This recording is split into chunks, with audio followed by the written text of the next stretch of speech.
All right. Queen Victoria. Queen Victoria could not think about lesbians, but she didn't like gay people. So she said that maybe she, as the Queen of England, she controlled the entire British Empire, which was at that time about half of the world. She thought about the idea to enact a sodomy law that men would not be able to have sex or anal sex with men. And then Israel inherited this law from the British Mandate, and in the United States, some states chose to enact this law that would not allow gay people to have anal sex. Next slide, please. That's just to demonstrate my point. I go to many high schools with this presentation, and if you go to Google Images and you type anal sex, that's the only decent picture that you can see of the kids. So again, this is the meaning of sodomy law, and Queen Victoria could not accept something like this, so she enacted this law. Israel abolished this law in 1988. Next slide, please.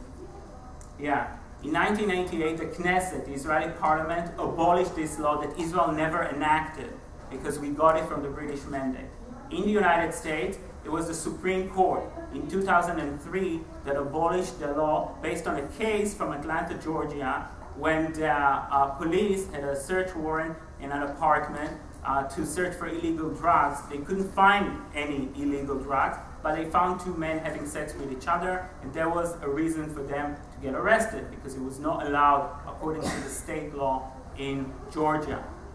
This case, after many years, made it to the Supreme Court. The Supreme Court in the United States in 2003, 15 years after Israel, said the whole thing is unconstitutional. It's against our Constitution, and the Supreme Law abolished it for the entire nation. If we needed to wait for each state legislature in the United States, Georgia, Alabama, Mississippi, Arkansas, Tennessee, to abolish it, we would have never seen it in our lifetime. The Supreme Court did the work for all of us, but again, it was the Supreme Court, not the US Congress.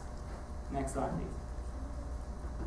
Okay, and again, this is the Israeli parliament, this is the Knesset, 1988, Israel abolishes this law. Next slide, please. All right, Michal Eden. Michal Eden's family was kicked out, like so many other Jews all across the Arab world. They were kicked out from Yemen, being an Arab country. Her family immigrated to Israel and was fully absorbed by the state of Israel. And her parents, once she came out to them as a teenager, they kicked her out of the house. She understood how difficult it is for teenagers to be accepted and supported by their families, and so many of them are being thrown to the streets. Some of them work as in prostitution, and that was not her fate. She actually was very bright.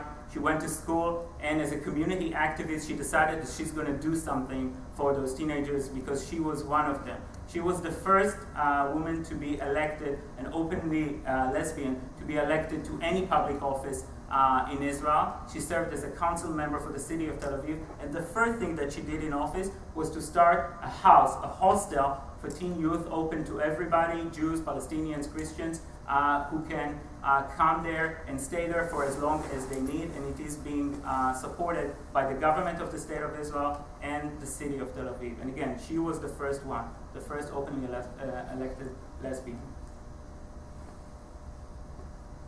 All right, Tel Aviv. Again, Tel Aviv is the center of gay life in the Middle East. I was very fortunate to attend the Gay Pride Parade in Tel Aviv and was so delighted that so many of my Palestinian friends were able to attend. Many of them came from Jordan, and they told me, you don't even know how well you have it here in Israel, how incredible it is in Israel. They said that nowhere else in the Arab world, not in Lebanon, and not in Jordan, and not in Egypt, they can have such a great Pride Parade. And I told them that the Pride Parade is actually being paid by the city of Tel Aviv, because gay constituency is so strong in Tel Aviv.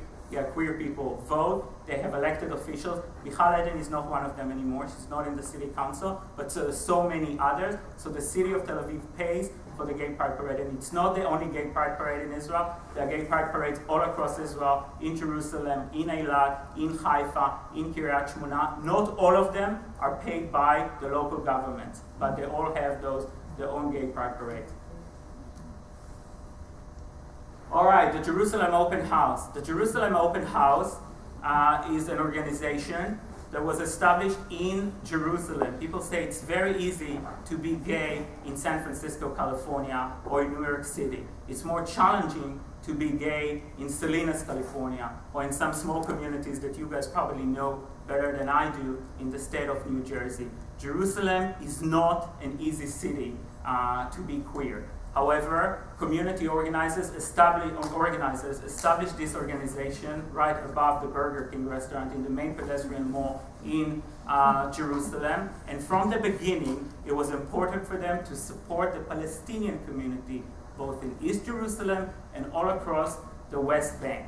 As a result, for years, they were the only organization in the world, not in Israel, in the world, that had websites in Arabic to support the Palestinian community in East Jerusalem and in the West Bank. Because their activity was so successful and was so supported by donors in the United States and in Israel, they actually hired a coordinator, Hanin, and her job was just to foster services for the communities in East Jerusalem and in the West Bank. I actually, every time I would take groups to Israel, we would meet with her, quite a remarkable community activist that would say how, her words, how she really saved life by giving teenagers, Palestinian teenagers that otherwise probably would be murdered either by their own families or by Palestinian police or by Islamic fundamentalists like Hamas or Islamic Jihad, how she was able to really save their life by giving them either shelter in Israel or giving them financial support and resources so they can continue their life as free people. Next slide, please. All right, here, this is the webpage in Arabic. For years, it was the only one in the world. Next slide, please. All right, Dana International. Dana International, a male to female transvestite, won the Israeli competition for the Eurovision Song Contest and represented Israel in the Eurovision Song Contest in 1998. So she was supported by the government of Israel, and it wasn't without opposition. The ultra-Orthodox parties were saying we cannot believe that a person like this would represent the state of Israel, and we're probably going to lose the competition. This is unacceptable. However, Dana wins in 1998, and Europe was not the greatest supporter of Israel at that year, or till this very day, unfortunately. So Dana wins, and of course brings a lot of honor and respect to the country, and now she's an international megastar. And she said something that I really appreciate. She said to all people, she said, it's better to be hated for who you are than to be loved for somebody you're not. Next slide, please. All right, Nitzan Horowitz. Nitzan Horowitz currently is the only member of Knesset who is out. He's from the Meretz party. Again, a very brilliant community activist, a great supporter of the peace process in the Middle East. And then currently he's the only member of Knesset, again, a great representative of the queer community in Israel. Next slide, please. All right. And then a very dreadful event, a tragedy. In 2009, in August, a person goes into the youth club of the Agudah, the gay organization, umbrella organization in Israel, and starts shooting at people and kills 2 teenagers. This was a dreadful moment, not just for the gay community. Queer activists seized the opportunity and actually asked all the leaders of the State of Israel to stand together with them against hate and violence, and all of them attended. A week later, there was a mass rally in Rabin Square in Tel Aviv, attended by the President of the State of Israel, Shimon Peres. Prime Minister Benjamin Netanyahu visited the club itself, and then it's a dreadful event that definitely, I think, my assessment, made the community much stronger and more resourceful. Definitely enhanced the political power of the community, and also called for thousands of people to come out of the closet and to stand together for human rights. Next slide, please. Yeah, here you can see the gathering Rabin Square a week later.